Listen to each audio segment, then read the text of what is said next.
আজকের ম্যাচের শুরুতেই মুম্বাইয়ের গড়ের মাঠে রোহিত শর্মাকে নিজের প্রথম ওভারের দ্বিতীয় বলেই আউট করে পুরো স্টেডিয়ামকে স্তব্ধ করে দিলেন টাইগার পেসার মুস্তাফিজুর রহমান। এই ম্যাচের এই মুহূর্তে যেন সব উত্তেজনার কেন্দ্রে যখন দিল্লি ক্যাপিটালসের মুস্তাফিজুর রহমান তার কাটারে পরাস্ত করলেন মুম্বাই ইন্ডিয়ান্সের প্রাক্তন অধিনায়ক রোহিত শর্মাকে। ওয়াংখেড়ে স্টেডিয়াম তখন কানাই কানাই পূর্ণ। রোহিত শর্মা মাত্র 5 রান নিয়ে ব্যাট করছিলেন। তৃতীয় ওভারে মুস্তাফিজুর বল হাতে নেন। দ্বিতীয় বলটি ইনসুইং করে ঢুকে যায় রোহিতের ব্যাট প্যাডের মাঝখানে। তিনি ড্রাইভ করতে গিয়ে ভুল করেন এবং উইকেটরক্ষক অভিষেক পোরেল নিশ্চিত ক্যাচটি ধরে ফেলেন। আম্পায়ার আঙুল তুলতেই যেন গর্জে ওঠা গ্যালারি আচমকা নিস্তব্ধ। মুস্তাফিজ উদযাপন করলেও তার মুখে ছিল চিরচেনা শান্ত স্বভাব, কিন্তু তার এই এক মুহূর্তের ম্যাজিক যেন দিল্লির ডাগআউটে প্রাণ ফিরিয়ে আনলো।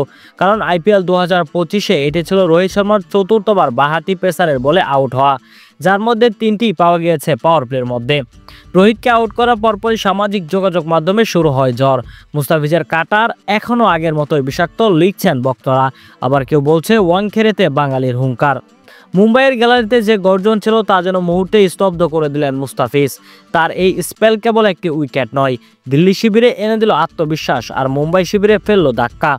মুস্তাফিজুর রহমানের হাতে যখন বল, তখন যে কোনো গ্যালারির গর্জনও থেমে যেতে পারে।